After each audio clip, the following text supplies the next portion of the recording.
Hey guys, Clumsy here. Welcome back to Microsoft Flight Simulator. Sorry we're a bit late today. Started 1 hour later. I announced stuff in Discord, but I think I have to improve that a bit. Not everyone is getting those announcements. But thank you for joining. We are going to be flying today in Norway. Going to be continuing our tour of the Norwegian fjords, or fjords rather. Hey Tom, perfect timing indeed. Hope you're doing well. How are things on your end? So we actually got Norway part 2 now. If you guys remember before, I think we did this on stream as well, but we were focusing more on part 1. So if you look at the completed tasks here, there we go. Experience Norway part 1, which was more than 1,000 nautical miles. It focuses more on the northern side of Norway, and we ended up somewhere here. Now part 2 starts in this area, going more to the south and hugging the coast, going around the borders like this. So this is how it starts. Yeah, part 2. But I've been actually flying this offline. This is what I fly mostly offline. Sometimes I stream it in Discord. For those who are in the Discord server, !Discord gets you there. And I've been streaming this from time to time because this is just so relaxing, you know. This is just perfect for sightseeing. Sometimes it's a bit more exciting because the weather over here can be a bit brutal sometimes. I think it is actually brutal right now, so we'll see. Or we won't see because the visibility is so bad. But yeah, it's a great tour. It's a great excuse for flying. And I'm actually in the latter part of the tour already. I think I've done more than half. But yes, we'll continue from here. This is the starting position, Echo November Sierra Delta. It's the Anda airport, I believe. And last night I arrived here.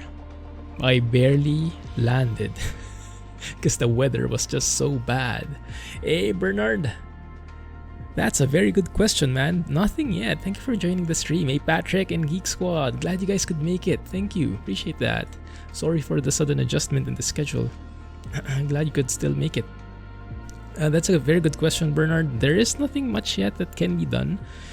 Bit by bit, it's starting to have some purpose. So right now I'm accumulating money, but now when you take a job, you actually have to travel where that job is. So there's an expense for that travel. So if you finish the job in Europe and the next job you want is in the US, you have to travel from Europe to US, and that has a corresponding fee, and you need money for that. And they have confirmed, the developers of Skypark have confirmed that they are going to add more features to make use of that money, but as of the moment it's still not there. So the most you can do is pay it for fees for now. So for me, mostly I just use it as an excuse to fly because it has so many contracts. If you run out of ideas where to fly, Skypark has you covered. So many ideas here. For those who haven't seen this before, yeah, so this is a third-party app. As always, link in the video description if you're watching the YouTube footage. Or if you're here with us live on Twitch, !Mods gets you there. Skypark, link to that is in there as well.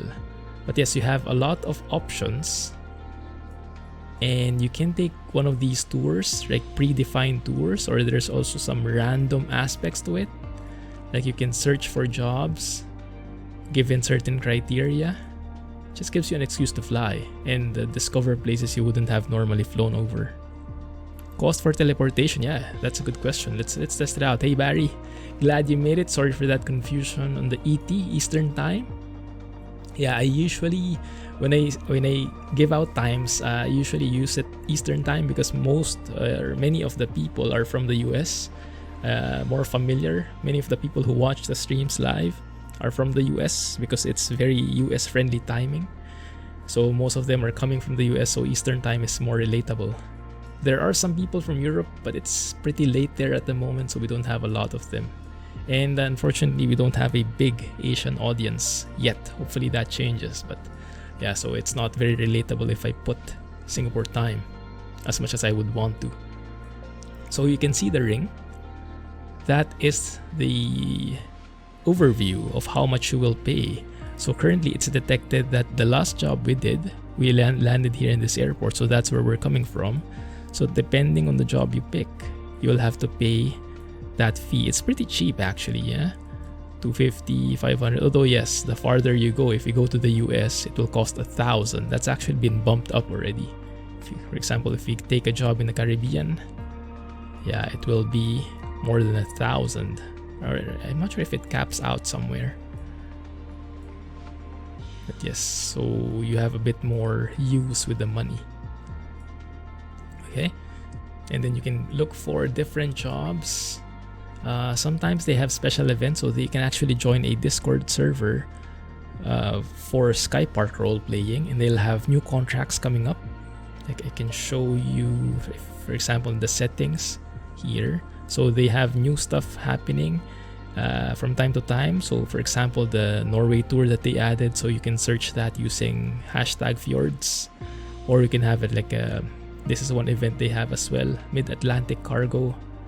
So some predefined jobs, or Iceland.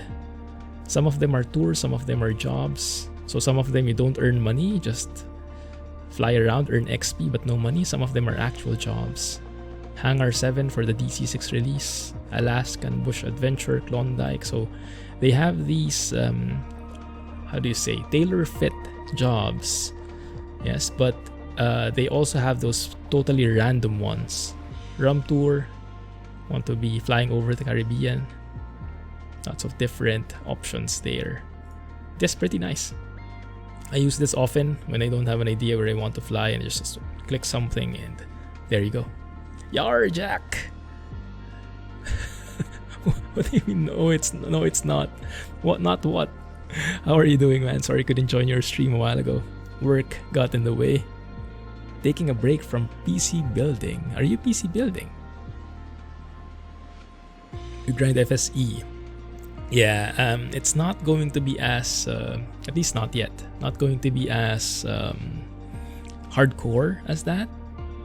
It's more, so the role playing in Skypark is you're a pilot. You're not an airline, you're not an airline manager, so you don't have all those, how do you say, economy or management side of things. So that's clear, they're clear that they don't want that for this one. Here, the main aim is to fly. So it gives you reasons to fly. So you're a pilot and you are employed by this Skypark company, and you have jobs using this app. So it's more like that. I'm not sure if eventually they'll allow you to buy your own planes and whatnot. Before they said they wouldn't do that, but I'm not sure if they'll change their minds or if they have already. But yes, they say they will be adding features so that you can make use of your money. Have something to build up towards. Good for flying small aircrafts. Yes. Very good for flying small aircrafts, yes. For the airlines, there are jobs as well. Like for example, and they have neat features even if you have a single monitor. Actually, they prefer that you use this on a single monitor. You can adjust the UI, make it bigger or smaller. The user experience is unmatched. This is the best user interface I've ever seen especially in a flight sim app. And then you have this auto hide. Yeah, you can see it kind of hides there. You just double click on the side, on the bezel. And then you have that iPad home screen, that zooming in and zooming out animation. It's just so easy, so pleasant to the eyes. Yeah, so even if you have a single monitor, it's not going to be an issue to look at it. Very nice. It's like you're really stowing the iPad away. Very nicely done. But yes, so we can find like jobs for helicopters, piston, turbo, business jets, narrow, wide body. So depending on the choices there, it will find jobs for you. You can find ones that you can restrict based on the distance of the job, right? The runway length, if it's a soft or hard runway, if it has an ILS approach. You can have multi-legs, that's something that's new. Yeah, multiple leg jobs, 2-3 legs or even more, I think. And then you can sort depending on certain criteria. But it's quite nice. It's getting more and more feature packed without making it too cluttered. Really like the user interface they have, and it's such a nice thing to look at, right? It just looks so immersive. Oftentimes we have these economy apps that are table form. They are very functional, but they're not very pleasing to the eyes. They're very businessy. This one is really, I don't know, it just makes you feel that you're a pilot looking for jobs. Hey Marwaz, glad you made it, man. You'll be happy because today we will be using minimal autopilot, if any at all. Stick and rudder flying because I want to practice my hand flying, because adverse yaw is now a thing and I am not used to it yet. Just a pilot, take a plane. Who paid for the plane? Who knows fly? Exactly, yes. That's not our problem. We just fly the thing. We don't maintain it or whatever. Time should be in GMT. I actually was being tempted with that, because as you guys might know, I'm a huge fan of the Flying Fabio. I watch his streams. It's perfect for my timing. And when he announces everything in Zulu time in GMT. Not sure if you guys would be okay with that, but if it's a flight sim only audience, I think Zulu would be a perfect announcement timing. Because if you're into flight sims, then chances are you're aware what Zulu time is, and you've become accustomed to converting it to your own time zone. But we have a lot of trucking fans as well, and Zulu time might not be a normal thing. So I'm not sure. We can try. But that is a good idea. It would make things more standardized, right? Yeah. You love the UI and UX. Yeah, very nice, very nice. We agree, Murwas, for a change. How are you doing, man? 4 monitors, yes. 4 monitors. You only have 2 legs. Oh, feel sorry for you. Yes. Yeah, I don't mind that too much either. It's pretty cool, but I don't necessarily need it. 1,200 nautical miles in the Husky this weekend. All hand flying. That's amazing. Oh, how are you liking it? The Husky. Does it fly well? Very realistic, very immersive feels. Seattle to Anchorage, live weather. How was the weather back then? If they're hammered by the winds. IMC. Let me see if I missed any message. Building a PC for your brother, installing Windows at the moment so you can get into him tomorrow. That's amazing, Jack. Are you installing Windows 11? Hey, Gunny. Thanks for joining. Hey, sorry, I'm not sure how to pronounce your name. Can I call you 3R? Thanks for the follow, man. Pretty interesting name. We also had a new follow. Fragilities, I think, is how you pronounce that. Thank you for the follow. Appreciate it. Hope you're still here. Oh, there we go, 3R. Let me know how you want me to call you, because yeah, I'm going to have trouble reading that entire thing. Pretty interesting name. Windows 10, yeah. Is Windows 11 still beta? I've heard some people have been upgrading already. Tried to keep VFR, was difficult. Rain and low visibility. Speaking of rain and low visibility, I think we have our hands full for this tour. Might as well start, right? Because we have a bit more limited time today. Sorry, guys. Yeah, we're still ending the same time, but we started 1 hour later. Dang, work. Work gets in the way. So here we're starting off in this airport. Eco November Sierra Delta. Is that the right one? Yes. Sandani Airport. Anda. And if I look at the clouds over here, icon forecasting, sounding forecast, you can see the clouds are actually pretty bad. From the ground level, we have, what is that, scattered or broken clouds. It gets thinner higher up, but we have to reach around 8,000 feet before it clears out.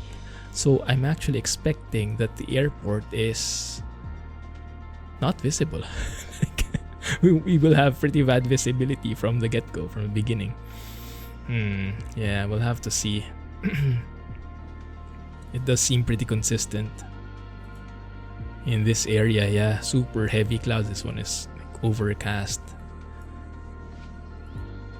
and then it thins out. You know, the cool thing about this, you can actually play, because it's a forecast, so you can see if I play this, it will play how that how those cloud layers will change over time. See? Oh, it's getting worse. And then we'll have convective activity. Pretty cool, right? And it's mostly accurate with the sim. Very nice to see. I find that the icon forecasting model over here in the lower right, that's the most accurate with what we see in the sim. So I choose that most of the time if I can. Oh great, can I get out? No getting out. No backing out. Alright, let's load it up. Also, I am using the original arrow, the naturally aspirated arrow, not turbo, because I have a mod. It's, as always, mods list, ! Mods, that improves the interior 8K and 16K textures. So that was one of the major complaints in the arrow. Some of the textures are a bit low res, but this guy who did it actually made it super high res. So at least that one will not be complaining about anymore. See, 5 a.m. Let's see how the visibility will be. 5:30. Start off in ramp 3. So we have all players, we have AI. If you've seen the video from yesterday where I showed that Adversio is now a thing with the arrow, I switched to AI traffic, so we have some GA planes in the area, and I was able to bump it up to 100, so max density of air traffic, and still FPS was good. So this sim update 5 really helped with that. I couldn't have done that before. It was lagging like crazy with the AI. Alright, you can see in Skypark, it detected that we are there. We're loading in that airport, so it sees our current location and says, okay, you can resume because I am detecting that you are in that spot now. There you go, and from there we can plan our flight. So you can actually track this one. You can have like, you can press fly, and then you'll have that like interactive moving map. And then you can change it, north facing, 3D or not. You can have it zoom out like that, 3D north up or heading up. But I don't normally use that, so normally I just actually close the flight plan, do it like that, and just minimize because I don't want the GPS capability of it, right? Okay, we can see a bit of the airport. That's a good sign, but yeah, I think we have clouds all over and it might be a bit too dark. Sorry, yeah, let me get back to chat in a bit. Let's change the time a bit. It's too dark still here. That might work, yes. 6:19 a.m. Yeah, look at that. You can't see past the runway. Might not work for us, actually. If we look at other weather, let's check Unreal Weather, how it's going to act, if it's going to work. Come on, load it up. There it is. Oh, this is better, huh? I'm not sure where it gets that, but there is a service that Unreal Weather gets its data from, and that seems better. 340 at 3 knots, variable winds. We have few clouds at 900, scattered at 2600, broken at 9000. 16, temperature 16, dew point 14, QNH 1012. Remarks, winds at 1138 feet at 280 at 5 knots. So a bit shifting winds, but that one looks amazing, doesn't it? Oh my goodness, I can take that. Okay, let's switch to Unreal Weather for now. It's still live weather, right? Just a bit of different feel. And let me... Alright, there you go. Because I think my GPU is getting taxed. Let's see. Let me get back to chat, guys.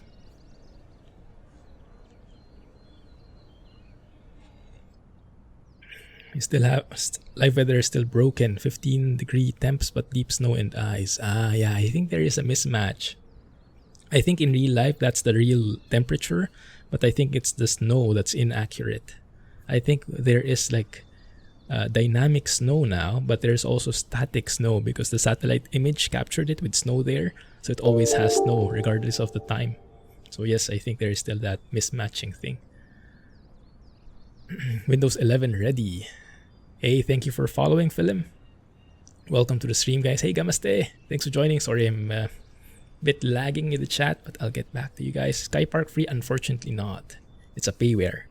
I'm not sure how much it costs nowadays. Around 30 to 40 USD, I think. Yes.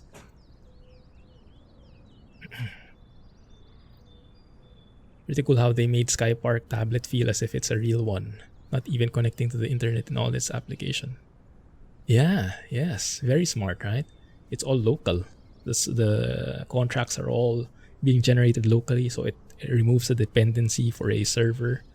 Very nice design. Very smart design. 34 euros. There you go.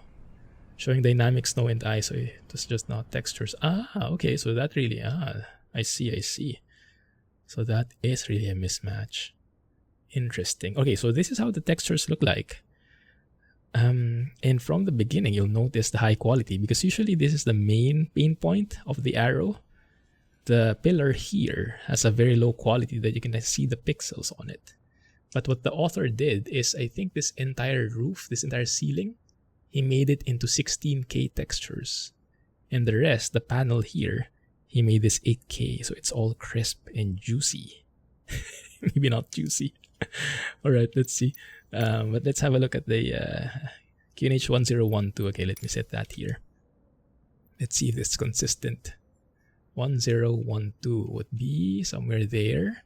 Is that correct? Because the runway elevation should be 163. That's the wrong one. 196 feet. Oh, that's almost perfect. Yes, that's actually perfect. Almost 200 feet here. So let's set up the same thing here. 1012. There you go. Good. Juicy talk. Sorry, my bad. Good. So the weather is much better with Unreal Weather for now in this specific airport. We can switch back to live weather later once we're clear of the clouds, but we'll see. But let's test it out, yeah? Parking brake is set, gear selector is down, avionics are off, mixture is lean, magnetos are off. I have a physical switch here on my yoke. Fuel quantity, let's turn on the batteries. Okay.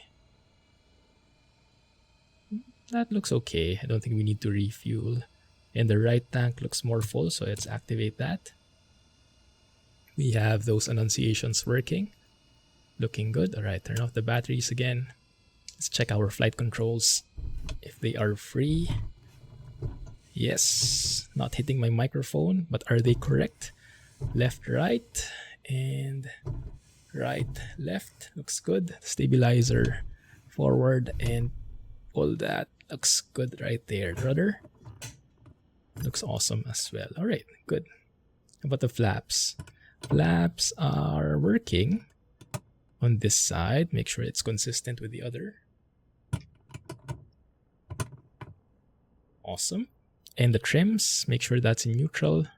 That also gets saved with state saving now. All good there, right? Exterior check. This one is a bit more role playing. We do need to check that the tie downs and chocks are off though. Yes. Tow bar, engine oil door is closed as well. And the oil quantity is at least 6 quarts. Yes, it is. Everything is closed. We are good to go there. Okay. Let me see if I'm missing something. Good. One sec. I'll catch up in a bit, guys. Okay. How are things in your screen? Is it lagging? Is it skipping so much? Hopefully, it's not stuttering like crazy. Circuit breakers are in, all in. Alternate areas off. That's the up position there. Good. Prop RPM lever, max RPM. There you go. And yes, fullest tank is the right tank. Okay, good. Let's start the engine. Throttle would be like 1/2 inch. Let's turn on the battery and the alternator. Good. Turn on the beacon right here. Nav lights would be on this scroll one here. That's also the panel lights on that side. On the panel lights on this side. Looks good. Now we'll prime the engine. Let's see. So fuel boost pump, we can hear it starting. And now Let's monitor the fuel pressure and the fuel flow as I push forward the mixture. Fuel pressure rises, fuel flow rises, give it a couple of seconds. That should be good for priming. So now we can start the engine. Open the window, clear prop. Magnetos both. Start the ignition. Mixture lever full. We have good engine. Keep it at 1500. Oil pressure is green. Oil temperature still cold but rising bit by bit. Fuel pressure looks good. Very nice. Very loud. Okay, looks good right there. Let's see. Not late, I swear. Yeah, I'm the late one. First Scotsman. I believe you. I believe you. Turn on our avionics here. Landing lights as required, not at the moment. Later, maybe once we taxi. Turn on our nav. Bro. Our things, bro. Avionics radios transponder has been set to alt. Altimeters have been set. Heading indicator. Remind me of the weather. Adams, who made the joke. 340 at 3 knots variable. Okay. So with the runways, let's have a look what I'm looking at here. Let me show you. So that's little nav map. We have a runway 08 or a runway 26. Is it duplicating again the sound alerts? So 3-4, it's pretty calm winds, but I think runway 26 would be better. Let's double check the windsock agrees. Windsock, there it is, facing this way. So yes, runway 26 is slightly better. So let's go with that. 265 on the heading. 265. 1 second, 265 would be... That's 265. Perfect. Okay. That looks good. Not laggy. Okay, great to hear. Great to hear. Someone being late. Scotsman is the one who's late. Just kidding. Hey Slim Man, thanks for the follow. Appreciate it. Hope you're enjoying the stream. Let us know if you have questions. Taxi area, 1 second. Before we do that, I want to make sure that we have the correct path in here. So we're making our way from Anda, Echo November Sierra Delta, making our way southwest to Sorstokken. And along the way, we're actually passing through Bergen, I think. Yes. Bergen is in ETS2, right? You guys remember? And we have some landmarks there, so I want to pass through there. So what we can do is set this as our VOR 115.55. It is H, so high. It should have a pretty high coverage, I think around 130 miles in this sim. So 115.55 is what we can do. I'll put that as a next point right there. So that's 95 miles away, 195 degree magnetic. So I'll put in 115.55 and 115.55 in here. You guys see what I'm doing? And then 195 on the course. So 195 on the course right here. And then we have an idea where we are going. 195 is that one. Perfect. Okay, good. All right. We got some new stuff. Oh, Espen, hey, glad you made it, man. Thank you for the resub. It's been 4 months. Oscar Pattern is doing well, man. It's amazing. Maybe we can test it here later. Yes. You can see if I'm getting more and more used to it. It's a nice find by Mechanical, huh?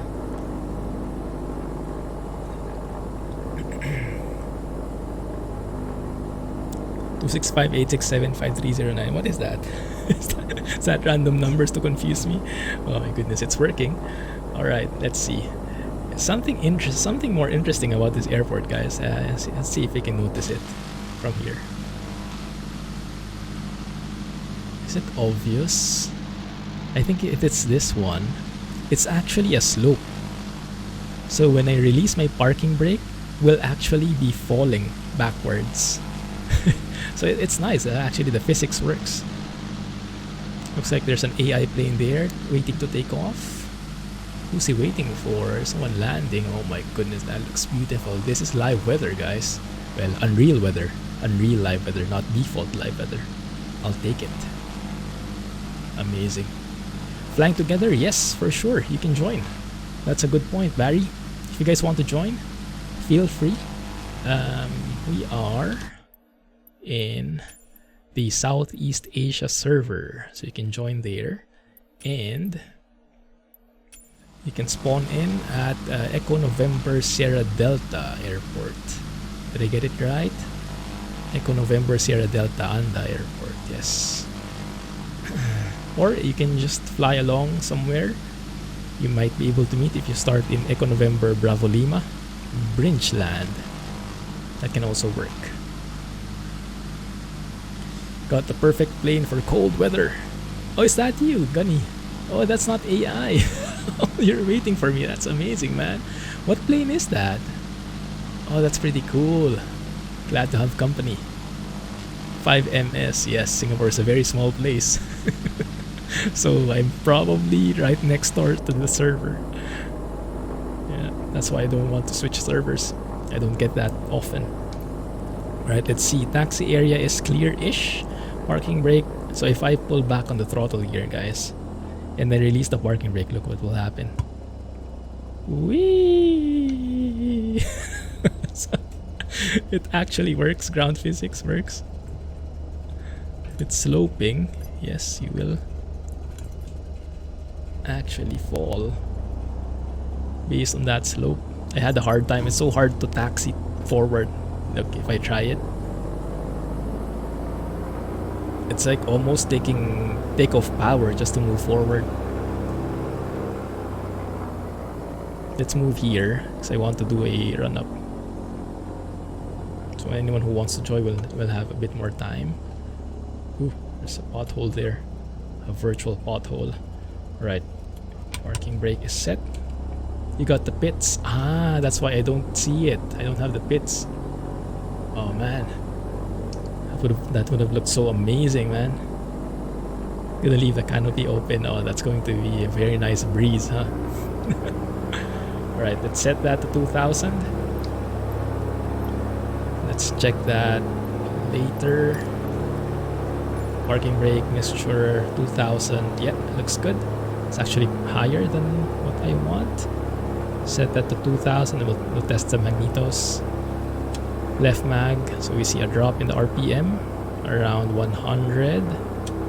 Let's go back to 2000.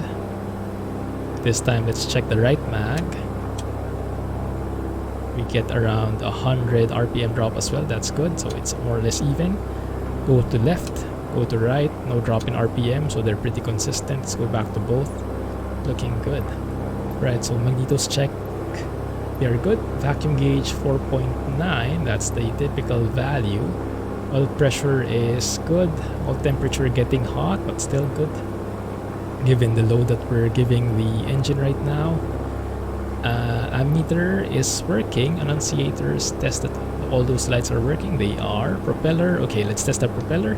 And I noticed that the propeller actually works better in this plane than in the normally aspirated Arrow versus the turbo. The governor is much better. Like, look at this.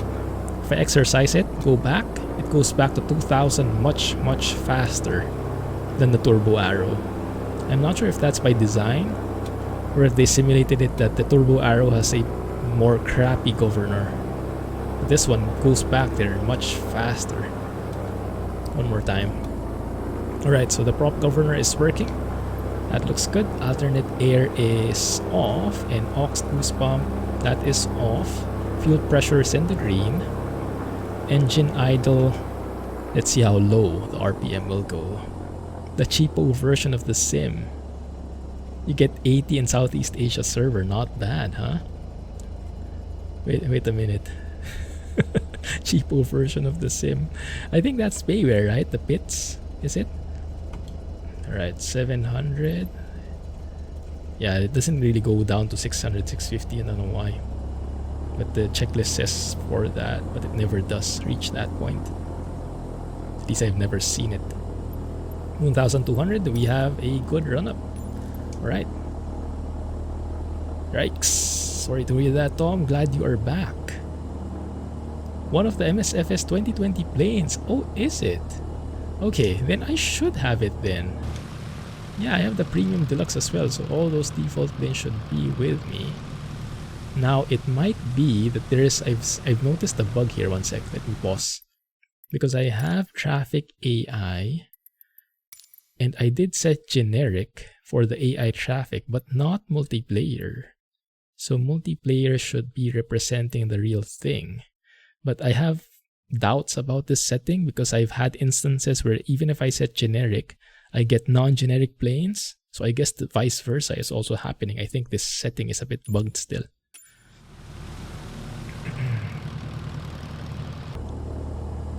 It has been buggy. Hope they settle that, huh? Sorry to hear that, Tom. No worries, we'll catch each other on the VOD. Alright. Looks good. Battery is on, alternator on, strobe lights, let's turn that on. We're entering the runway soon enough.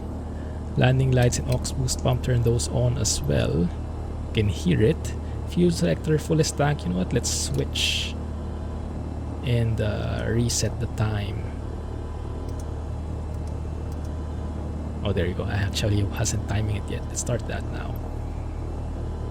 Engine gauges, let's do a final check just to be extra sure. We are looking good. Everything in the green. Alright, mixture is rich. Prop RPM lever is max. RPM flaps are retracted. We have a long enough runway here. Trims are set. Yes, in the middle. And cabin door is indeed closed and latched. Looking good there. Okay, we're ready for takeoff finally. Thank you for waiting. Ready for departure. Echo November Sierra Delta. Am I remembering it right, guys? Echo November Sierra Delta, ENSD. Okay, I see. Is that Gunny? Yeah, Gunny, you can go ahead. I'll be holding short of the runway.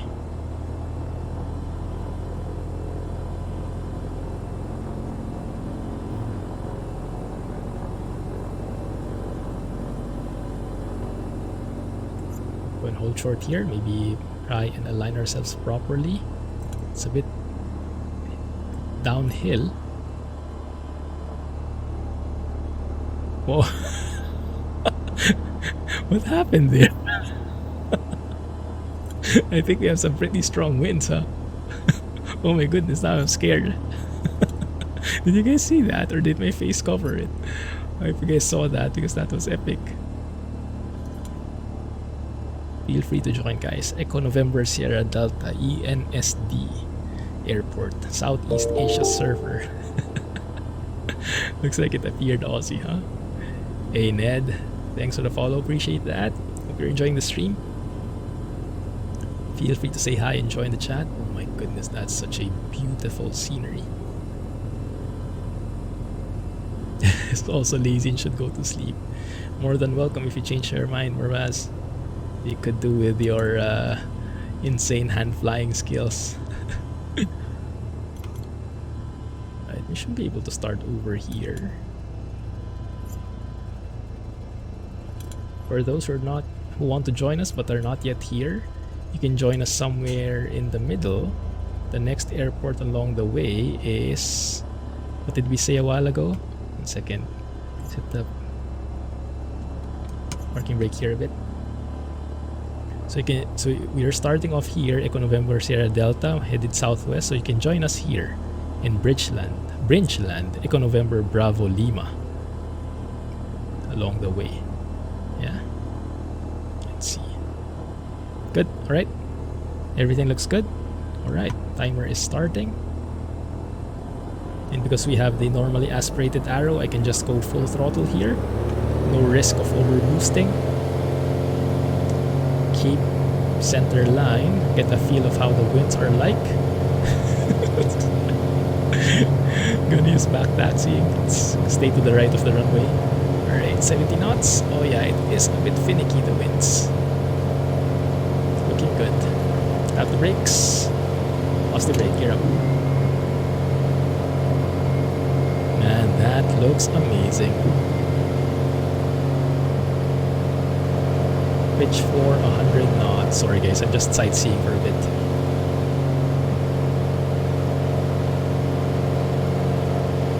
Right rudder.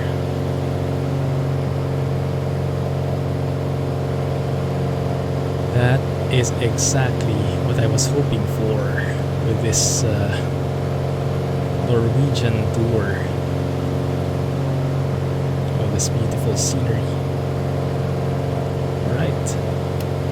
Boost pump can go off. Landing lights. Let's turn on the automatic gear extension so that that blinking light will disappear. Let's go and check. Takeoff. Looks good. Climb. Landing gear is up. Flaps have always been up. Right, 100 knots more or less. Aux boost pump is off. Landing lights is turned off. Elevator trim, we are trimming. And mixture will take care of it after we go. Now I do want to lower the RPM a bit. Maybe 2550. Maybe 2500 even, just so it's a bit more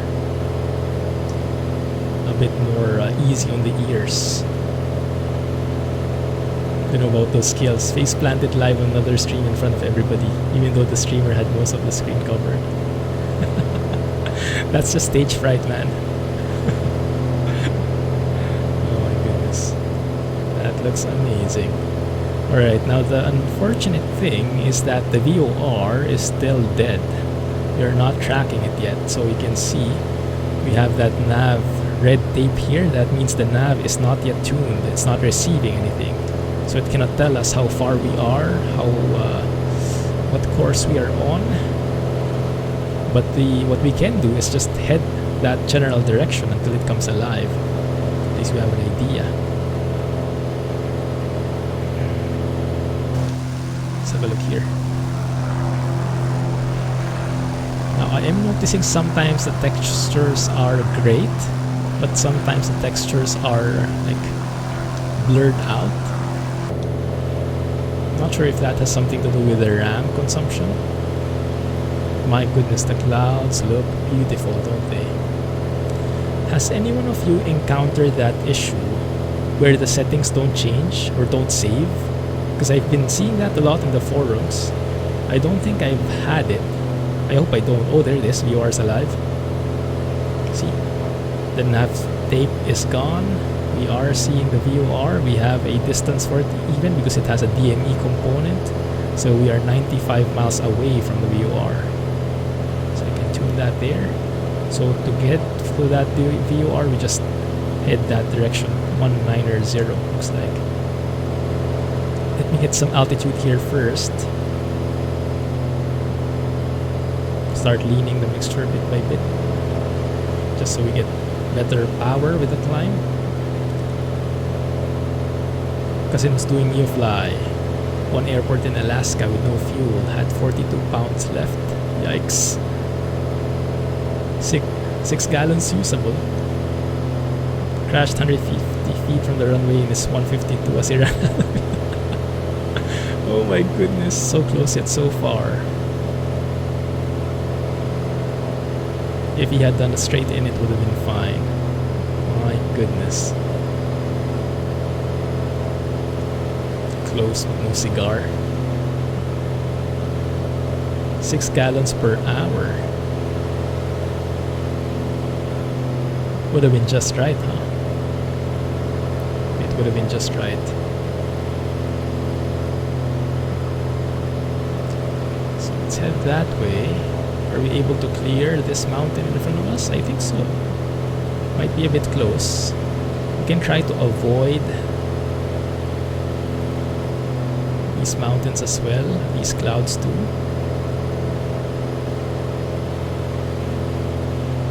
And I'm trying to get a feel for the adverse yaw. I'm still not used to the rudder pedals. That you need to use your rudder pedals now. Which is more realistic, but yeah, it takes some getting used to. How about you, Murbaz, and everyone in the stream? Have you guys had a lot of experience with adverse yaw? I think if you've flown in real life or if you've flown in other simulators, you might have more experience with that. I think X-Plane has had it for a while. And the other sims too, maybe. So Microsoft Flight Simulator is a bit late to that party. But at least now we're all there. Hey, there it is. Is this Gunny? Too bad we have generic models for you. Sorry about that. It's been so nice.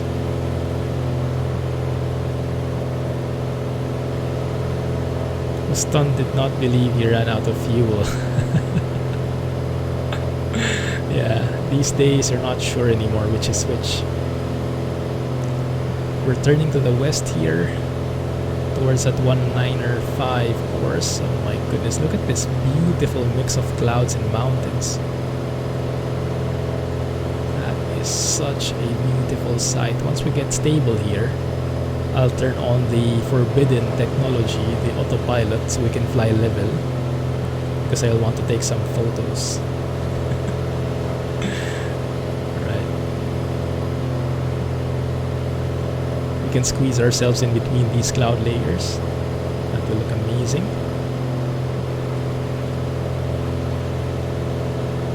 Wind adversion. Yeah, to some people it's not a big deal, but it does catch you off guard sometimes, the adversion. I noticed it for the first time when I was landing and the plane was like doing this, like oscillating left and right. I was like, what the heck did change since the update? And then I saw more videos. One guy was asking about it as well, that it feels different now. And then finally people recognize, hey, wait a minute, we have adversion now.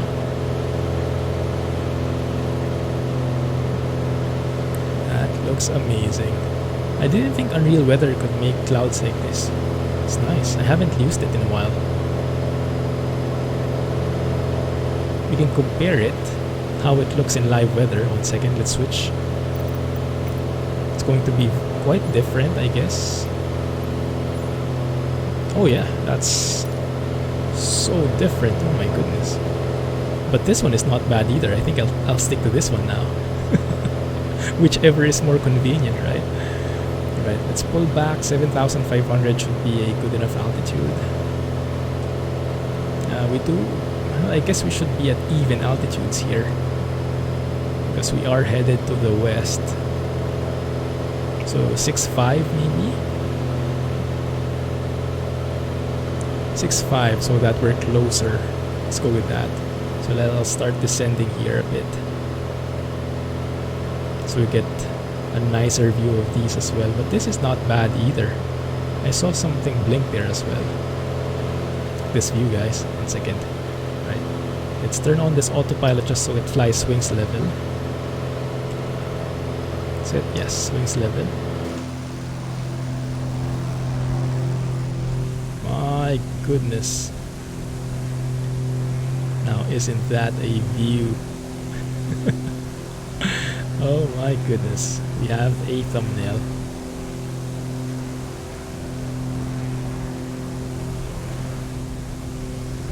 Not too shabby. I think there's Gunny right there.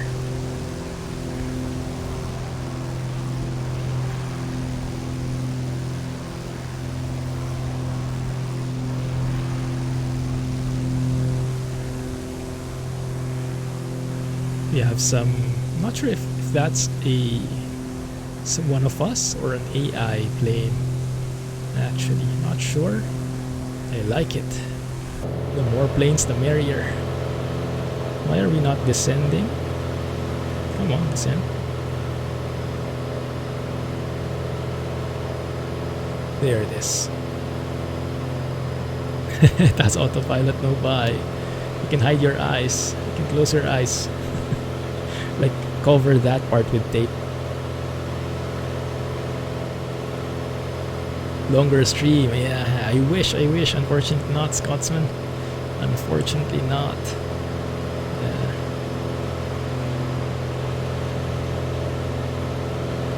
That looks amazing. I will take it. Now, what I'm not sure is what the QNH is here in this area. I guess we could take the weather from Bergen. It's currently 1013. What did we set ourselves against again? We have 1012, 1013 should be close enough. I don't think I need to adjust it so much. the autopilot does a better job than you. Most of the time it does, yes. Most of the time it does better than I do. Especially if you notice the squiggly lines, the breadcrumbs after you analyze your flight path. You'll often notice when you're hand flying because it's more squiggly. With the autopilot, it's always a straight line. But then, in terms of fun, just ask Murwaz, right? What do you say about autopilot, Murwaz? It's a forbidden word for him. You're with me in a DA62. Awesome, Geek Squad. Which one are you? Let me try and look for you. Oh my goodness. That might be Gunny right there. Is that a single engine? Oh, I can't control my plane at all because I'm in drone. Look at that bro formation flying. Oh, awesome. Is that an arrow? It does look like it. It does look like it. Let's get it proper here again. So heading is 1 second. 191 around that point. Left stream, exactly. Alright, there we go. 6,500. I'm happy with that. Get back to around 22 inches of manifold pressure. 2,500 on the RPM. Now we can trim. Keep that 6,500 altitude. And once we're stable, I can lean the mixture. Let's try and look for our guys here. The bros.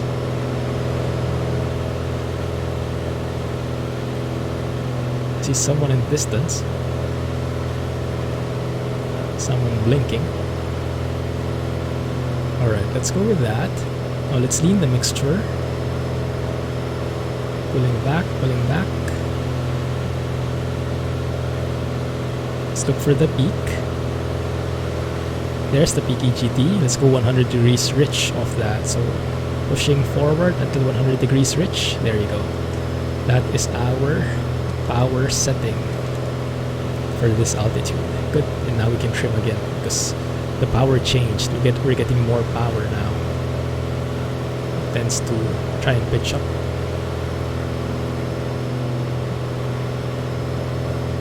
Way out front, also no nav on this. That might be you.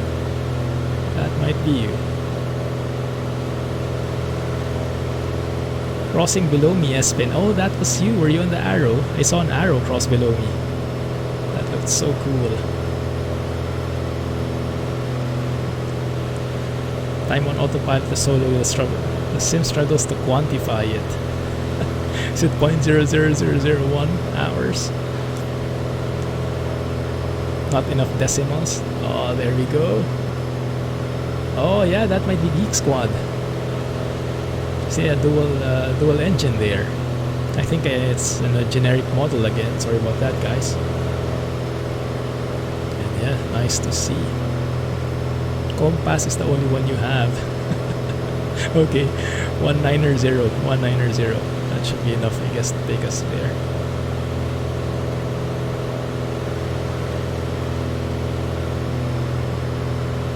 Probably when you tried to fly from Scandinavia to US when the sim launched.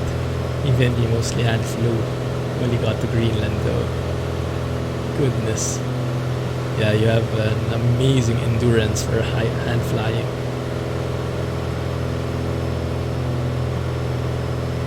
What is the best hand flying experience for you? What has been the best hand flying experience so far? Which plane did you have the most fun with? Felt the most real? Because for me, definitely, I have a lot more limited hand flying experience. The Bell 47. That's very true. That's very true. Yes, I would tend to agree. If we remove that and with just the fixed wings, yes, I think hands down the Bell 47 is the best hand flying experience. But for the fixed wing, I think, well, I have limited experience, but for me it's the Arrow. Yeah. just feels so real, like exactly how I would expect it to behave. Comparing with the default planes, that is. The default planes are not bad, but they're not quite there in terms of the hand flying, the feel. So I think Just Flight really did a great job at tweaking this. Man, that view. And of course I missed my switching of the tanks by a mile. Should be 15 minutes. We can make it 30 minutes maybe. How far away are we in the fuel tank department? We are at 15 here, we are at around 18 on the other. Yeah, I guess we could do that. Let's switch at 30 minutes. That should be okay. Let's try and look for our guys. Is it looking the same for you guys who are flying with me? Are you on live weather? Is it the same look? I hope it is. Oh my goodness, look at that view. Ay. Going to have a hard time looking for a thumbnail now. There he is, Geek Squad in action. I think so. I think he's the only one with the dual engine. Same for you. Great.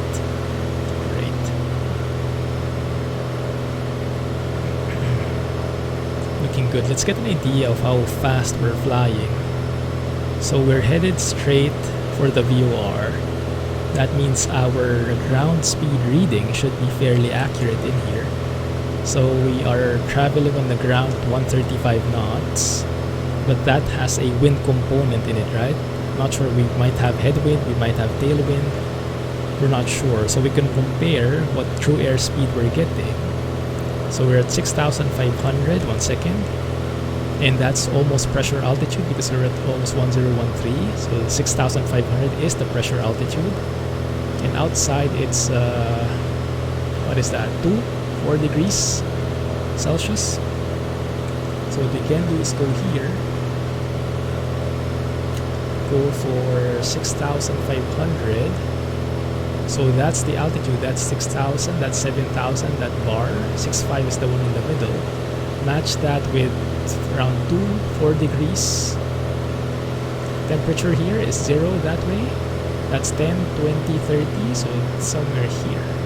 So maybe something like that. 6.5, maybe one more, something like that, I would guess. And we are around 138, 137, 138 knots true airspeed, even though our indicated is saying 120. So 138, 137, and then we have 136 on ground speed, so we barely have any winds, looks like. Which looks pretty consistent. If you compare that with windy, the winds should be, yeah, look at that. It's only 1 knot. Or although, if I put that higher, yeah, 2 knots, so barely any wind. So it is pretty consistent with what we are seeing. So the true airspeed and the ground speed are very close together because we have barely any winds that are affecting our speed on the ground. Very nice. And yeah, all of that is making sense, right? I like that. The Husky has been very good. Ah, nice. Bad brakes and no cargo to hold. No cargo hold to add weight. Ah, I see. Do you often have to change your settings? Your sensitivity settings when you're hand flying, depending on the plane? Or does it work for you at 0 for everything? Because for me, I find each plane has its own sweet spot. So like the arrow, I have to set it at 0, keep it the same. With the TBM, I have to set it at -25, otherwise it feels too sensitive. But I guess that would also depend on your controls.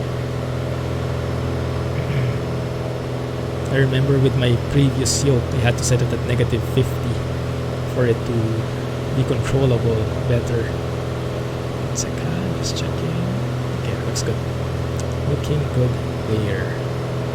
Let's do our checks. Mixture, yeah, we've been that. We're now on cruise. 21 to 2700 RPM, we're at 25. That looks good. Propeller RPM as required. Yes, mixture, we have leaned. For power, elevator trim, we are mostly trim, not perfect, but we're finding it bit by bit. Engine gauges, oil pressure, oil temperature, fuel pressure, all in the green. Looks good. EGT, yes, nice. And then we'll switch tanks at 30 minutes. Alright, looks good. Looking good. What I want to check as well is the performance data for this plane. So I want to check the power setting, the best power setting. One sec, minus 15 or so. Sometimes you change it to test. I see. Yeah, the rudder sensitivity, I agree. Especially during that time, that transition, right? Before takeoff, when you're on the ground and you're getting some airspeed, and right before you rotate, that's the most finicky at the moment. If you get it even like a degree wrong, the plane kind of wobbles. I think that's something that Asobo is still tweaking. They admitted it in the dev Q&A, right? Right, let's see. So this is what I'm looking at. I'm particularly interested at level flight performance, power setting, best power, yes. So 75% at 6,500 would be somewhere here, right? And it just says full throttle, FT, full throttle at 2,500 RPM. Ah, okay. I see. So just full throttle. We're pretty close anyway, yeah. Full throttle actually just gives us 23 inches of manifold pressure.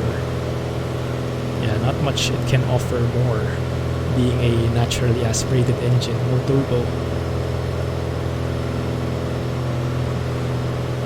Used to it being sensitive, those with that pretty well. Ah, makes sense, yeah. And I guess, yes, if you've flown the Bell 47, you should be able to adapt to almost anything, right? Oh my goodness, that chopper, that helicopter is amazing. Best hand flying experience bar none. 30 hours in 2 days, oh my goodness. What's up, Cellabones? Thanks for joining. How have you been? Or have you been trucking recently?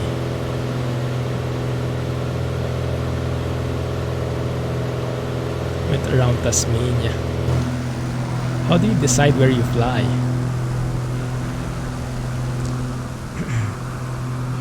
Amazing. Look at that. We have 3 guys with us.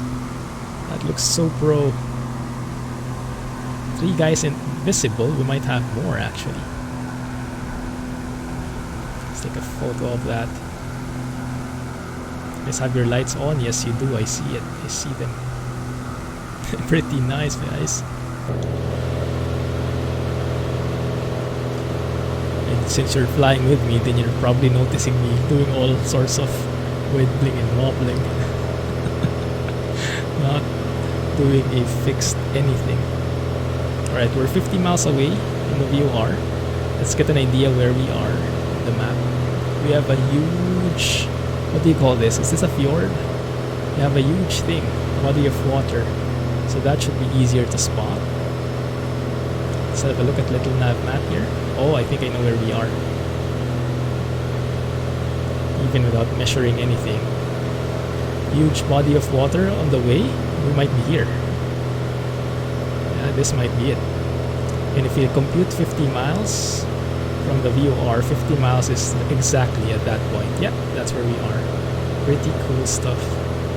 But this is what I love about not using a GPS. You're more involved, right? You're more aware of your surroundings. You're more like, oh, where could I be? And then you have nav aids. You have a VOR with a DME to get the distance of where you are. You have an idea to help even more. But the visual spotting of landmarks, it's just so fun to me.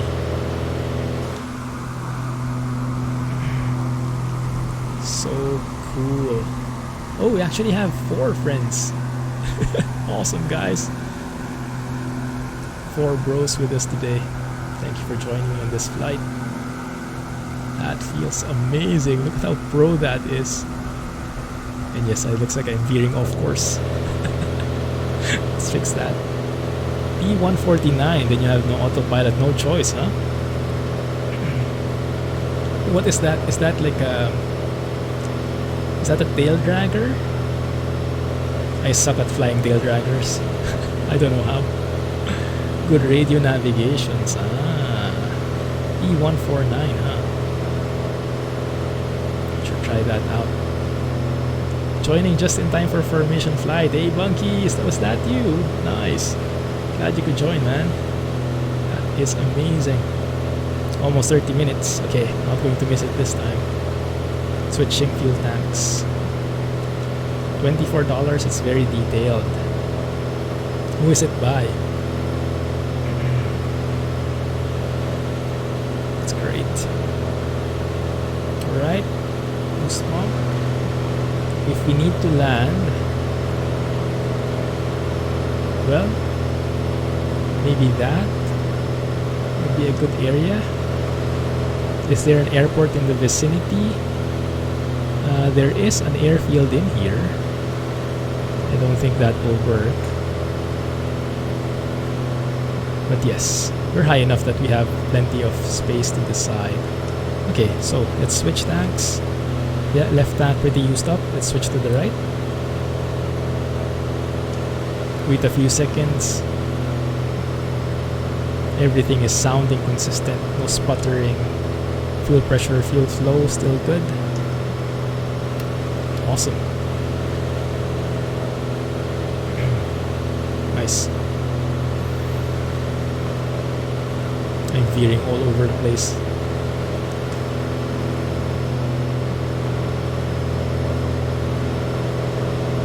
Sorry guys, just appreciating the view.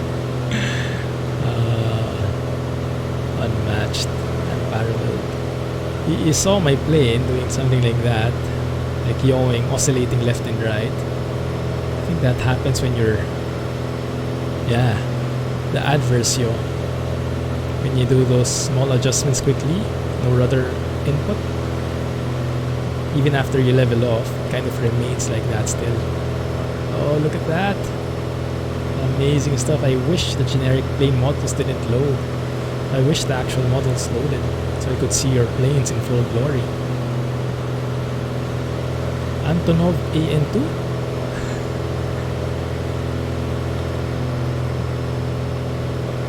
Is that a humongous plane? When I hear Antonov, I imagine that the plane with the, I don't know how many engines is that, 6 or 8? The biggest plane ever. Yajo Wolf P149. Ah, I haven't seen that yet. Cool. Try gear, mid-50s trainer. Ah, okay. And I can think I could get behind that more. I'm not very good with tail draggers. It feels so different for me. Look at that. Yeah, that might be interesting. How do you guys match my speed? If you want to match someone's speed, I guess you have to be matching their true airspeed, right? Because the indicated would be different for each plane, depending on the airflow and different things. I have no idea how formation flying works, but that would be my guess. Aside from eyeballing it and making sure they're not moving, which is, I guess, a very huge part of it. But yeah, true airspeed is 140 knots, guys. In case you want to match it.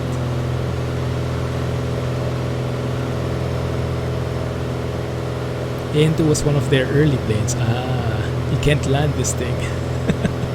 Why not, Gunny? Because of the weather?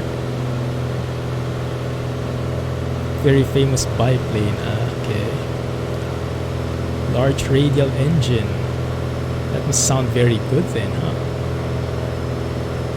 You're constantly moving your throttle. I see. So it's a constant adjustment of your speeds. Well, you guys are doing an amazing job at it.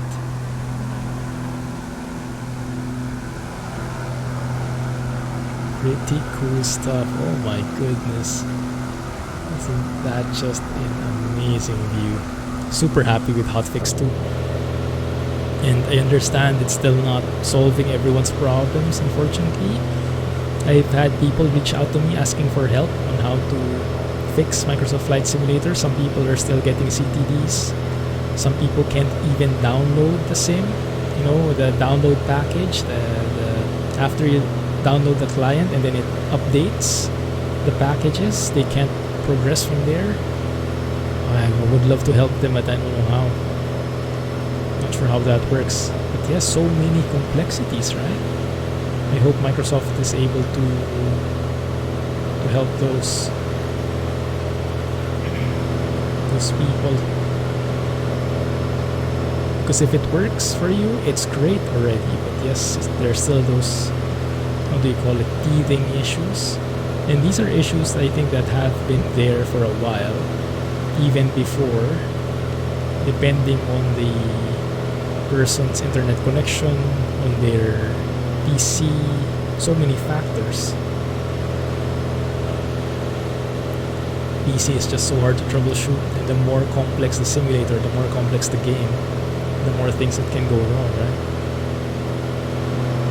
Now on my left, is that the guy? No, it's a DA62. I'm looking for Barry. Oh, you're a DA62 as well. Okay, cool. Read that guy. Is that a dual engine? Or this guy maybe? Amazing! Your propellers aren't moving, bro.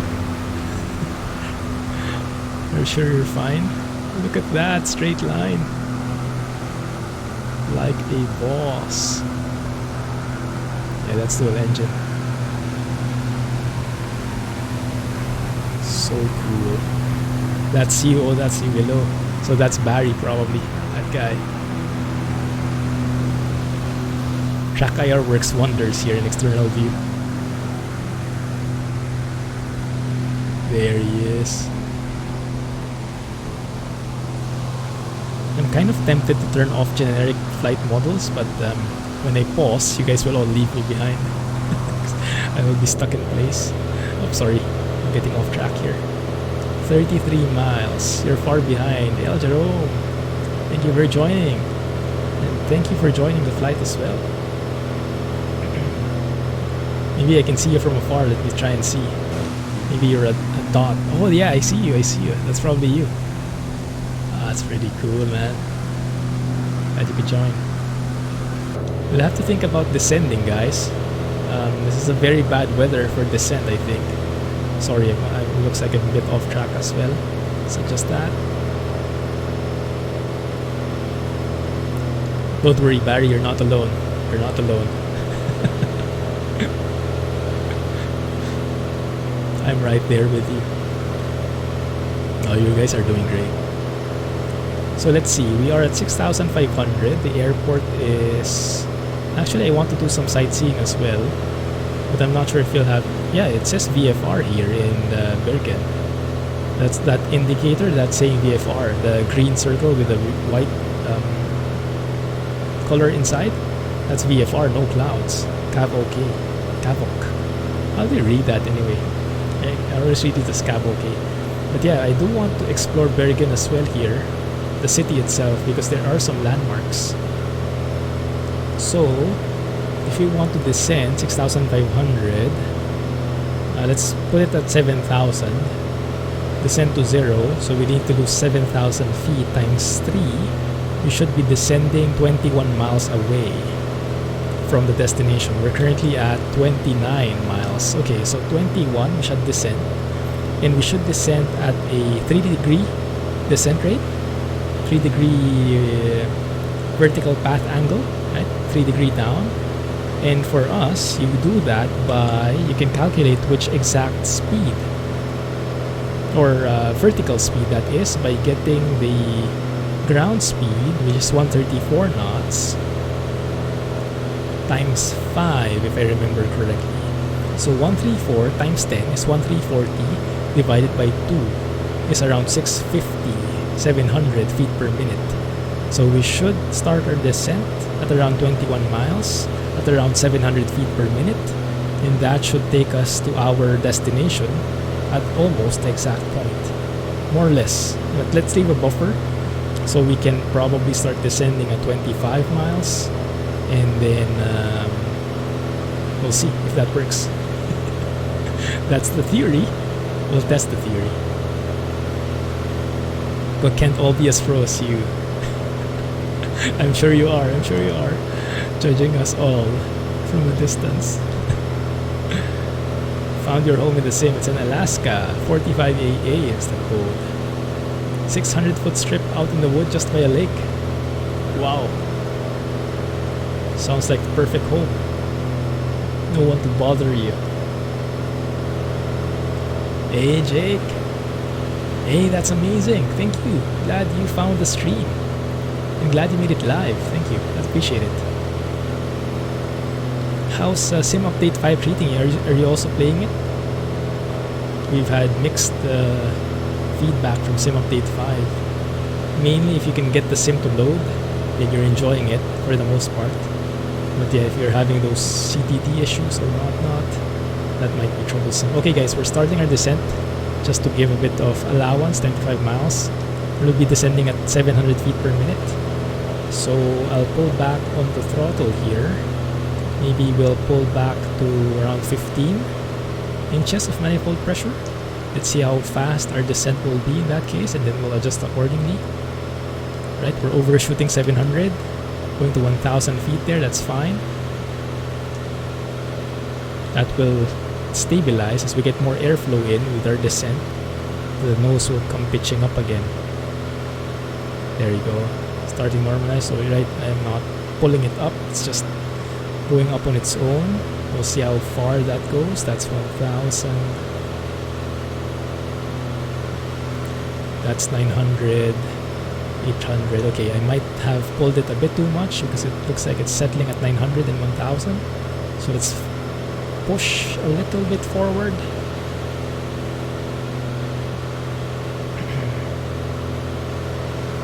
We'll do a city tour of Bergen, and then I will also load Bushtalk Radio because I think there are some items that have tour guides in there. We have some actual points of interest in the city. Yes, that's where we're going, Espen. Is it? Yes. But we're stopping by Bergen first. But you guys, we can meet there. We can meet there in that airport. Because I want to pass through the city first here. There are 2 points of interest that are represented in the sim. A stadium and a row of buildings, I think. There we go. That's perfect. That looks great. 700 feet per minute. Exactly what we wanted. It's nice. The Husky can barely make it because the brakes suck. Perfect challenge then, huh? Perfect challenge for you. 152, 172 Bush mod is much better. Savage Cub and XCOM as well. It's a challenge. I'm sure you like those. SU5 is working well for you and picked up Turbo Arrow. Hey, that's amazing, man. Yes. You know, these days I'm really enjoying that part. For me these days, maybe it's just me being picky, but I'm not anymore as happy with just getting the plane.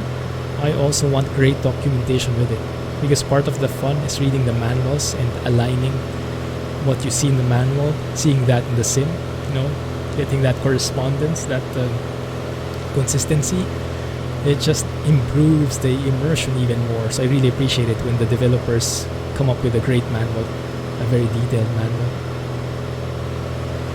Right, 45 minutes coming up. Now, how do we know? That's a very interesting thing, where Bergen is. Well, it might actually be here already. So right now, if you measure the distance. Alright, so when we're on the body of water, when we're around 10 miles away, the city to our left should be Bergen. right now we are what? 17 miles, so 10 miles is probably over there where my mouse is, and that should probably be Bergen right there. Most likely. Yes. Okay, so let me prepare for that. Let me load in Bushtalk Radio. Bushtalk Radio. I don't have the plugin, so it cannot detect at the moment where I am. But we can still load it manually. You can just go here to Norway. Look for that Bergen area. Oh, I hope I can find it. I think it's this one. Yeah, that's Bergen. So yeah, we have these 2 points of interest. That's the first one, Bergen, and the second one is Brandstad, and all the other landmarks as well that are not in the sim but are there in real life. There it is. Yeah, there it is. Okay, good. So what I will do is I'll lower the volume of the sim so we can hear. We named the lady. We named the lady for the Bushtalk Radio. I forgot what we named her as. You guys remember? Let me lower the volume of the sim. Maybe around there. Yeah. Continue descending, passing through a layer of clouds here. That's fine. I think it's time to switch tanks as well. 45 minutes. Let's see. No, actually, no, not yet, because we spent 30 minutes a while ago. We still need to burn the right tank. Okay. Then 1 hour is the next spot where we do that. Okay. And I have to pull back on the throttle a bit more because manifold pressure has gone up because we have lowered our altitude. So the descent has arrested a bit, has slowed down. Yes, let's start reading about it. So the first one, let's see, what is this? Bergen House Fortress. That's not in the sim. The only ones that are in the sim are these ones with a star. A couple of different fortresses. This one is Byfjorden, Vestland. Byfjorden is a fjord in Vestland County, Norway. The 15-kilometer-long fjord separates the island of Askøy from the mainland Bergen Peninsula, passing right north of the city of Bergen on the mainland. The western entrance to Byfjorden is between the village of Drottningsvik in Leksevåg borough, Bergen, and the village of Marikoven on the island of Askøy in Askøy municipality. The northern entrance to the fjord is between the village of Ask on Askøy and Mjølkering in the borough of Asan in Bergen. On the northern end, it connects with the Sølhusfjorden and Hurdalfjorden. There is one road crossing over the Byfjorden, the Askøy Bridge, which crosses near the western end of the fjord. The name literally means city fjord, and it is so named because of its importance as a transportation route into and out of the city of Bergen. Thank you for that background.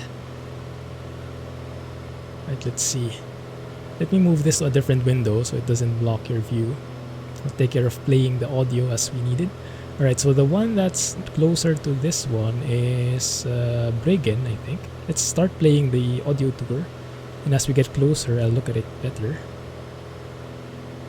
Bergen is a historic harbour district in Bergen, one of North Europe's oldest port cities on the west coast of Norway, which was established as a centre for trade by the 12th century. In 1350, the Hanseatic League established a Hanseatic office in Bergen. They gradually acquired ownership of Bergen and controlled the trade in stockfish from northern Norway through privileges granted by the Crown. The Hanseatic League established a total of 4 overseas Hanseatic offices, Bergen being the only one preserved today. Bergen has been damaged by a number of fires through the centuries and has been rebuilt after every fire, closely following the previous property structure and plan as well as building techniques. Bergen's appearance today stems from the time after the fire in 1702. The buildings are made of wood in keeping with vernacular building traditions. The original compact medieval urban structure is preserved with its long narrow rows of buildings facing the harbour, separated by narrow wooden passages. Today, some 62 buildings remain of this former townscape, and these contain sufficient elements to demonstrate how this colony of bachelor German merchants lived and worked, and illustrate the use of space in the district. It is characterized by the construction of buildings along the narrow passages running parallel to the docks. The urban units are rows of 2 to 3 story buildings signified by the medieval name guard. They have gabled facades towards the harbour and lie on either one or both sides of the narrow passages that have the functions of a private courtyard. The houses are built in a combination of traditional timber log construction and galleries with column and beam construction with horizontal wooden panel cladding. The roofs have original brick tiling or sheets, a result of fast repairs after an explosion during World War II. Towards the back of the guard, there are small fireproof warehouses or storerooms built of stone for protection of special goods and valuables against fire. This so repetitive structure was adapted to the living conditions of the Hanseatic trading post. The German merchants took up winter residence in the small individual wooden houses, and the storerooms were used as individual or collective warehouses. A true colony, Bergen enjoyed quasi-extraterritoriality which continued beyond the departure of the Hanseatic merchants until the creation of the Norwegian trading post in 1754, on the impetus of fishermen and ship owners of German origin. Today, Bergen is a significant part of the historic wooden city of Bergen. Oh, looks great. Looking great there. Amazing. In ETS2 we have Bergen. I can't remember which one is the... I think we have some amazing bridges in there. Maybe that's the one we saw a while ago. Okay, let's check this one out though. Brand Stadion, and then we'll make our way around towards that bridge. Make a U-turn towards that bridge and see. Let's play this one, Brand Stadion. Bergen is a historic harbour district in Bergen. Brand Stadion is a football stadium in Bergen, Norway. It was constructed in 1919 and has been the home of the football club Brann ever since. The stadium lies 3 kilometers south of the center of the city, at the foot of Mount Ulriken. The record attendance dates from the 1st of October 1961, when Brann hosted Fredrikstad in the Cup semi-final, in front of 24,800 spectators. Though its league attendance record is 23,900 from 1978, when they hosted Lillestrøm. Brann Stadion has, per 2009, a capacity of 7... Okay, too much trivia. Yes, that's a great idea, Muruaz. Yes, planting a Bell 47 right there on that field. Oh my goodness, I remember those days. I have to relive those days soon. How are you doing downtown? It's been a while, man. Glad you could make it. Hope things are doing good. Going busy, I see. Thanks for your update on Discord. Glad to see you here in stream too. Okay, do we have more tours? Let's see. I do want to check that bridge, but there is no tour for it. Okay, 1 second. Maybe let's get a bit higher just to clear this hill. Sorry guys, I'm going off track a bit for those flying with me. Just going freestyle here. But I'll try to make the movements as slow as possible. Just so we can still fly in a bit of semi-ish formation. Man, but look at that view. Beautiful. But yes, I'm sure Sweden is much better. No, I want to explore Sweden as well. I hope Skypark adds a Sweden tour, because I'm sure that has some amazing sights in there too. I just haven't flown there a lot because I don't know where to go. Bro, not enjoying the heat. Oh yeah, you're right. Full-blown summer, huh?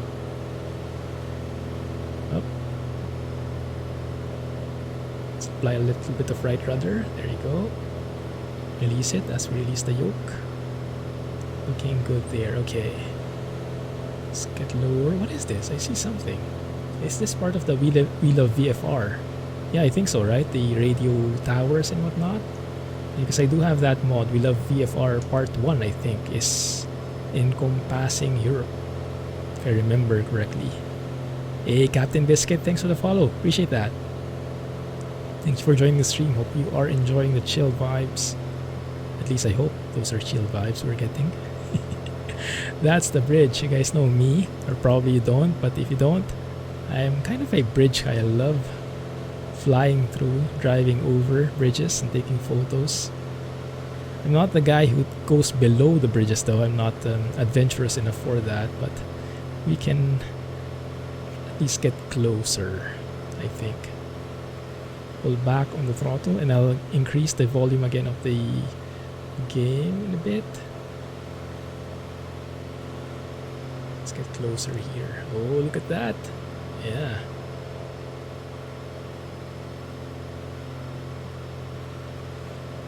Hey LK2, how's it going, man? Welcome back. How are things going?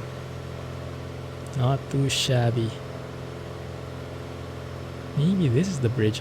Oh, but I like this because this bridge actually works. That's one of my main complaints with some of the bridges here in the game, in this sim. The bridges look great, but if you guys notice, you probably noticed this. If you look at the cars driving over them, sorry guys, I'll be pausing the sim, okay? So you will have to be flying past me for a bit, because I want to take a photo. So those who, if you've seen, the bridges look great, but most of the time the cars actually drive under them, like they're fake bridges. But this one is actually working. It's a simple looking bridge, nothing fancy. It's like a road on stilts. But it's amazing because actually the cars are driving on the bridge, although they seem to be driving on the wrong side of the road. We're not in the UK, are we? Why are they driving on the left? Let's see, maybe we can observe more there. Let's take a photo like that. Alright, I'm happy. Right. So we guys can regroup. For those flying with me, we can regroup in the airport. I do want to... So well, I'll not be landing there because that's not where we're going to end this stream. We're going 31 miles away, south, more to the south. But yes, we'll meet here. And 1 second, let me just find it.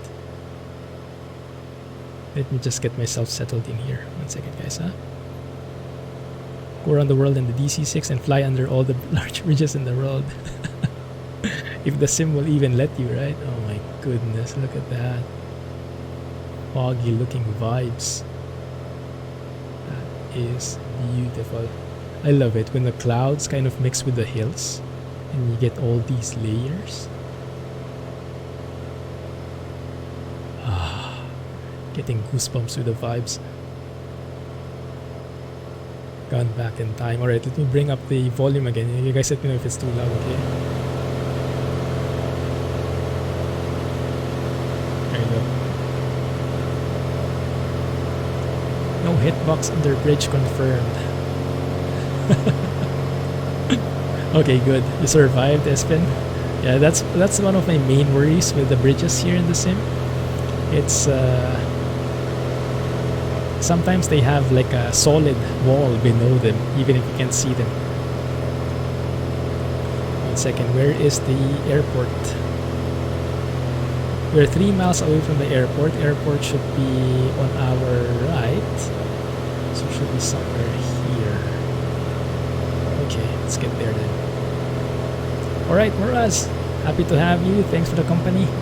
Amazing stuff. Have a good night and enjoy all the hand flying, man. Looking forward to your adventures. Catch you next time. Now they're updated for SU5. You bought the Turbo Arrow 3 and 4 today. Congrats. Oh my goodness, you love it. Be careful of the adverse yaw, right? I'm not sure if you've seen the video yet. I released yesterday. There's now adverse yaw. Very nice. Add one more point towards realism. Alright guys, so from Bergen Airport is right there. I guess we can do a touch and go. Might be a bit too late though. But yeah, let's try it. Yeah, definitely too late here, but yeah, we can try, okay? Boost pump. Yeah, we have enough space. Pulling back on the throttle, mixture prop full. Gas will be switching after we take off. Okay, within flap extension speed, let's go flaps 10, flaps 25, pull back on the throttle here. Let's go full flaps because I need to lose all of that altitude. There we go. Beautiful. Okay, that's too much. Go back to flaps 25. A bit of engine power in here. Let's just do a touch and go. Just a touch and go, a simple one. How are the winds? I didn't even check the winds. I'm looking for a windsock. You can see the plane like moving left and right like that. That's the adverse yaw at work. Because I'm not applying any rudder correction. Because I'm not used to it yet. So the plane is oscillating as I move the ailerons. I'm not sure how realistic that is. I'm not really familiar with adverse yaw yet in the actual effects of it, but I do like the detail. Okay, see the windsock? Wind's coming from the left a bit, but minimal. A bit too steep. Let's get some power in here. Oh, yeah, too low. Yeah, look at that. Moving left and right. It's a bit more sensitive in that regard now.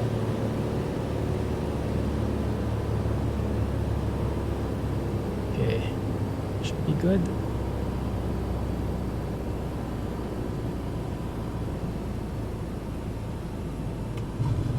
There it is. Oh, I don't land that well. I don't land that soft. That's smooth oftentimes. Looking good. Alright, flaps up. Full power. Trimming down. Ooh, look at that. Who's that guy? Is that live traffic? Oh, sorry. I wasn't focusing. 70 knots.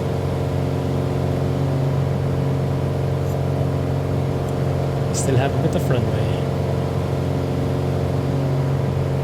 Was that a real player? In an Airbus? Was it an Airbus? That was pretty cool. Alright. Tap the brakes, gear up. Alright guys, let's continue towards our final destination, which would be... I'm not sure yet. Hold on. Stand by. I have not yet looked at the flight plan. 1 second. I'm cramming here. Okay. 172 course on the VOR. 172. 16, 17, 12. There. Okay, good. So from the Bergen VOR, 172 radial. You landed behind me. Oh, that's amazing, Geek Squad. I should have looked behind. Maybe I can see you there. Oh, I see you there. Maybe. Awesome stuff, guys. Look at Bergen there. Big airport. Lots of gates. Even has that like circular pattern in there. Very, very nice. My goodness, that looks amazing. Cool stuff, guys. Cool stuff. Right. Turn off the fuel pump. Turn off the landing lights. Activate the automatic gear extension, and we have 1 hour. Yeah, more or less even. I guess we could switch tanks. Go to the left fuel tank. Wait a couple of seconds. All good. Alright. Turn it off. Good. In the air now. Okay. So let's lessen the RPM a bit. 2500 maybe. For like kind of a cruise climb. It will keep the power full. So what I have to do is follow this radial. That's the radial towards the airport, and that airport we're going to should be 30 miles away. Right now we're 4 miles away from the VOR. So 4 DME. 30 DME is the target. So we have around 25 miles to go. Let me get on track here, and once we stabilize, I will get back to you. 1 second, huh? Just double check that the heights are safe enough. 3,500 should be good enough for this one. Stay at 3,500, guys. Though the clouds might not be the best there. That's okay, we'll make it work. Okay, pulling back, 3,500. You have the outer marker in there. I guess that's the ILS for the Bergen.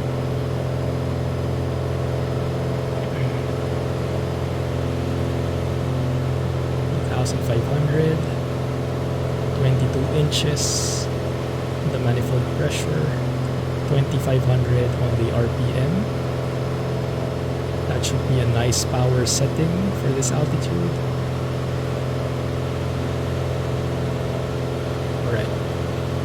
looking great.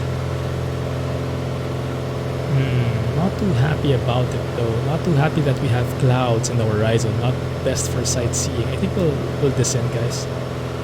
I think let's go to 2000. It did say, little nav map did say that this leg, the safe altitude is 2000. So if we follow exactly the path that the little nav map set for us, we should be okay at 2000 feet without any risk of hitting any obstacles, any terrain. So we can go safe to 2000 feet, ideally.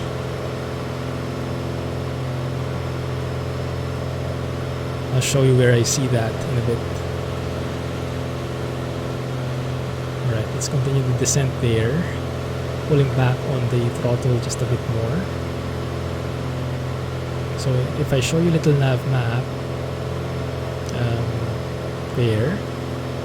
So this is Bergen. Okay. I'll just get that into view. So this is Bergen, the VOR 115.55, and then we're going to the airport here to Sorstocken, ENSO. Echo November, Sierra Oscar, alien words for me.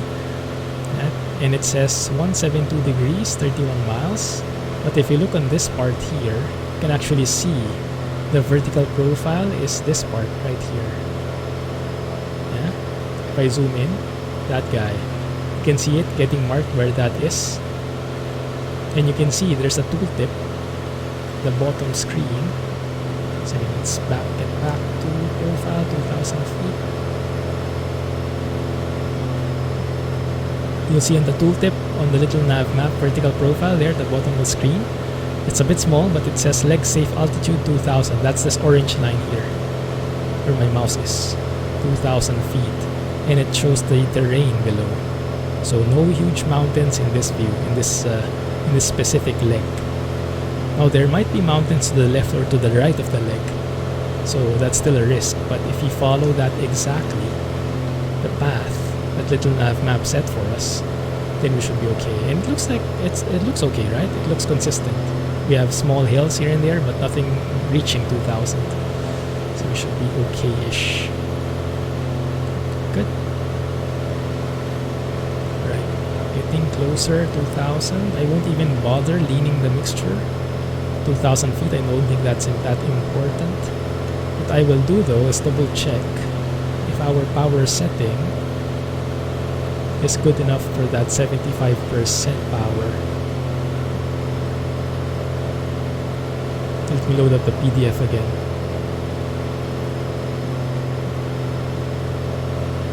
Okay, let's have a look here. Alright, 75% power. Let's zoom in a bit.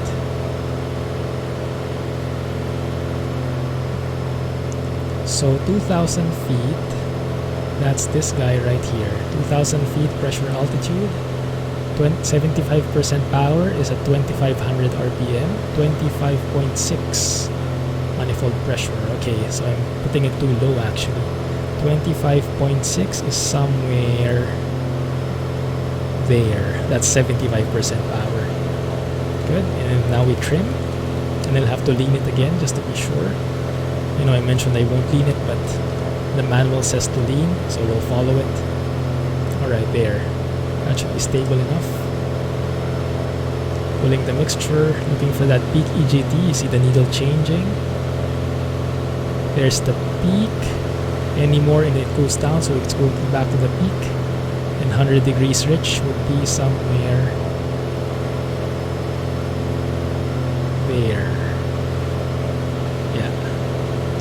Good enough. Are we still alive? We are still alive. Good. We're going all over the place again. Me too, man. Me too.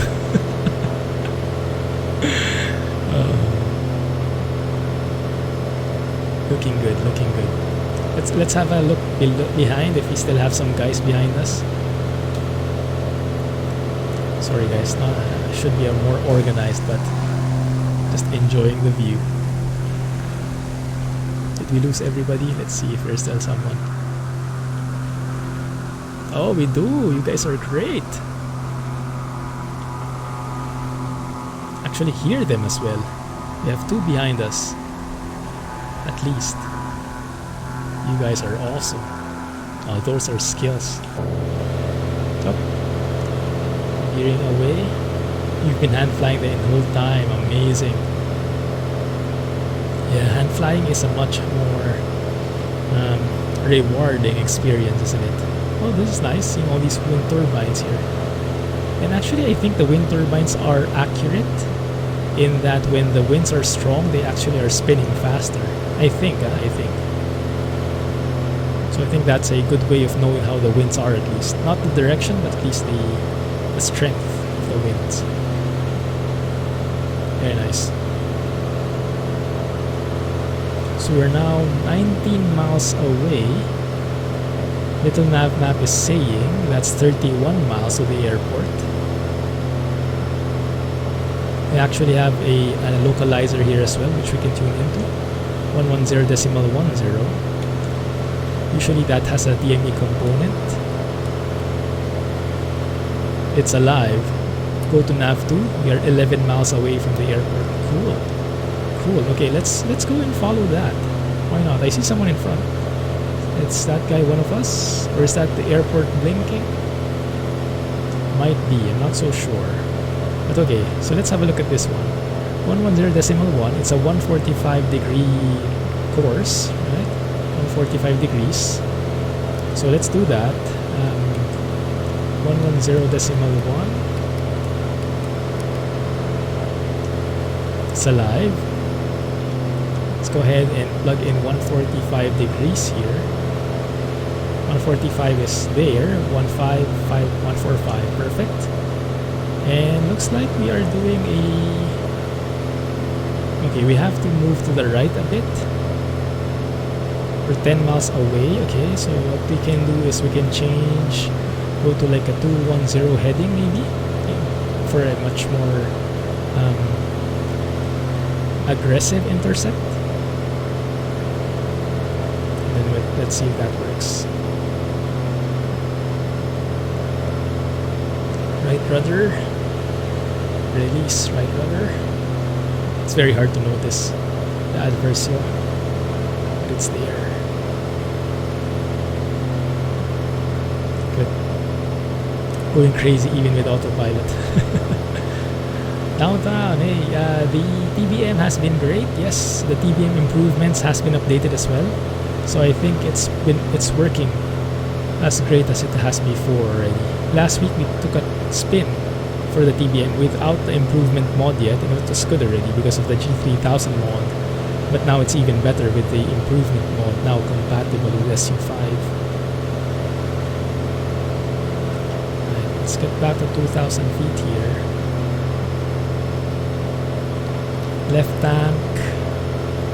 We have less fuel on the left tank. You know what? I'll change my setting a bit. Let's go and switch to the right tank already.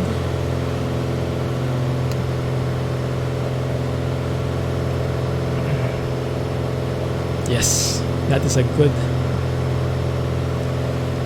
plan. The TBM is such a pleasure to fly. Hand flying it is amazing. Using the automations is amazing. It's the most versatile plane out there.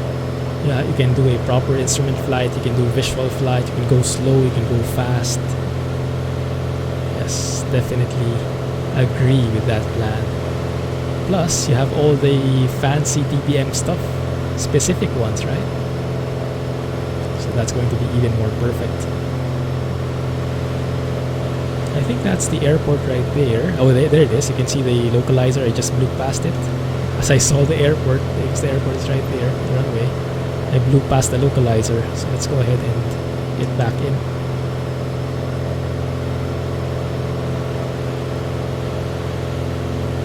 Right, let's start preparing because we're 5 miles away.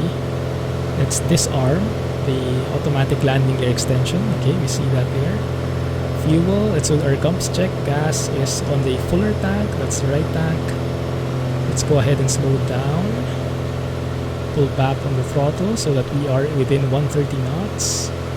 130 knots is a safe extension speed for the landing gear. Let's lower the landing gear now. Pull back on the throttle so that we lose airspeed. Continue pulling up. There it is. Clean your desktop before you can even think about flying. Has it changed a bit? Because of all the busyness. I can understand that. Looking good, looking good. Alright, that looks like a proper approach. We're too high, but no problem. We can easily catch up to that. Yes, and this is a localizer. It's not an ILS, guys. This frequency. So it does not have a glide slope. It does not have any vertical guidance. So our main vertical guidance will be the poppy lights there and the visual look of the runway. But in terms of instruments, it's only a localizer.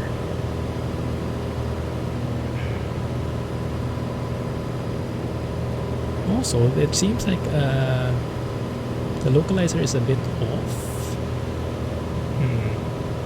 Okay, looks like we're high enough there.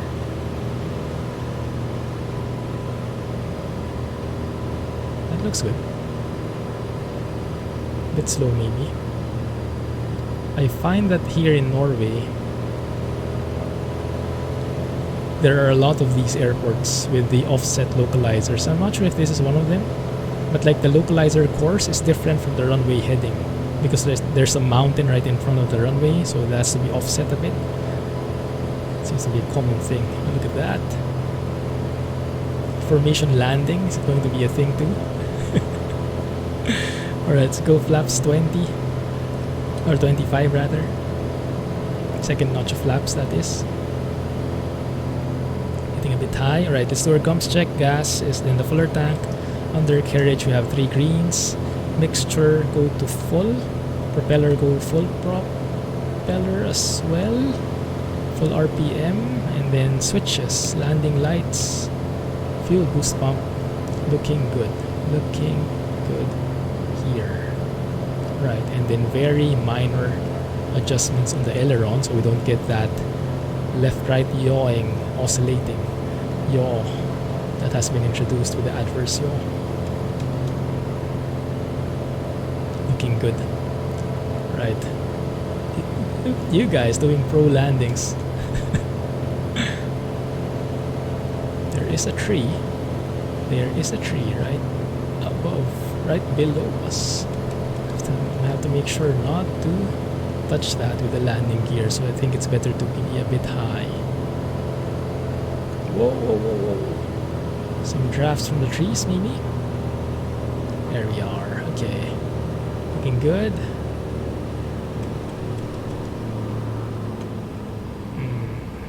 Going past that a bit. Just easing it out. Not as smooth as the previous one, but I'll take it. Whoa, whoa, whoa, whoa, whoa, whoa, whoa, whoa, whoa. There we go. Not too shabby. Not too shabby. Slow down just in time before hitting Geek Squad there. Is that Geek Squad or Barry? Not sure. Wait. Sorry, that went a bit too much. Landing lights can go off. Let's turn off the strobes as we get out of the runway.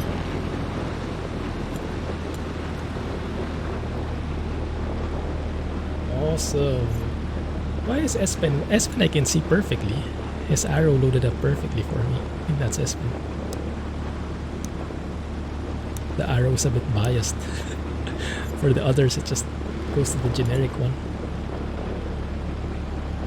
I'll just park here maybe. You're lost, Gunny. Where are you? Oh yeah, you don't have GPS either, right? Which VOR? Track the Bergen VOR again. Let's see. You should have a VOR there, right? Or just a heading mode. 115.55. That plane might not even have a VOR. Oh my goodness. Okay, 1 second. Let's turn off everything. Turn off the DME as well. Lighting. Nav lights can go off. Still have the beacons on, but everything else is off. That's good. Alright.